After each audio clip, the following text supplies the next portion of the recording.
Sono Claudia Cucciardo, Presidente del Consiglio Notarile dei Stretti Riuniti di Agrigento e Sciacca.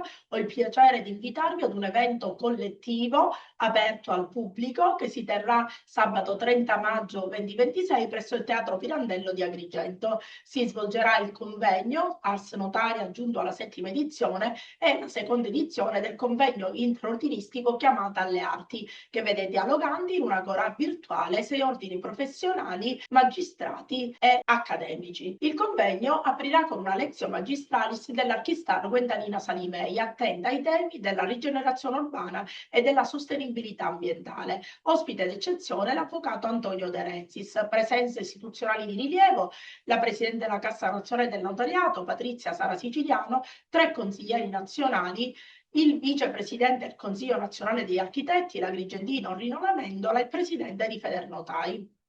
Il convegno si articola in 8 tavole rotonde, 4 nella sessione mattutina, 4 nella sessione pomeridiana.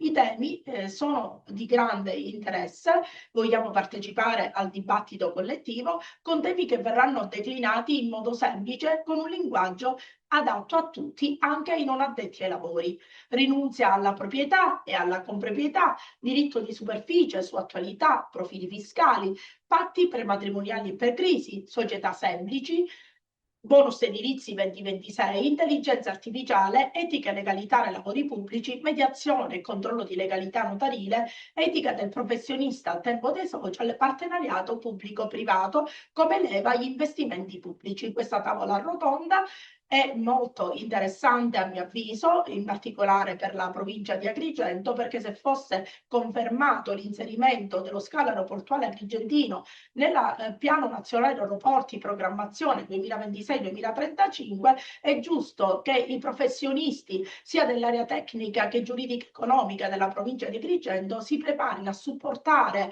gli organi competenti nella realizzazione di questa strategica opera pubblica.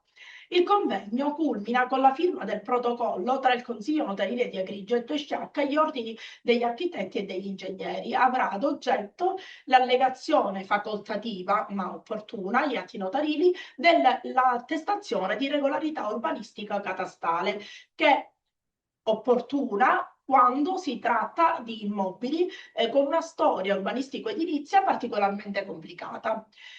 Tra le attività complementari e collaterali segnalo una molto significativa, che è il concorso e la sua premiazione, concorso nazionale Il Notaio Racconta, col patrocinio e la collaborazione del Consiglio Nazionale del Notariato, che ringrazio nella persona del suo presidente per la sensibilità mostrata nei confronti di questo progetto. Un'altra attività importante è la performance a cura della Savatteri Produzioni, il risveglio degli Day Experience, ma la chicca ritengo sia l'escursione presso la Scala dei Turchi a Realmonte, che lascerà tutti senza fiato. Agrigento, con i suoi 2600 anni di storia, lascerà un ricordo indelebile nel cuore e nella mente di ognuno dei partecipanti a questo evento. Grazie e ci vediamo sabato 30 maggio 2026 presso il Teatro Pirandello a Agrigento.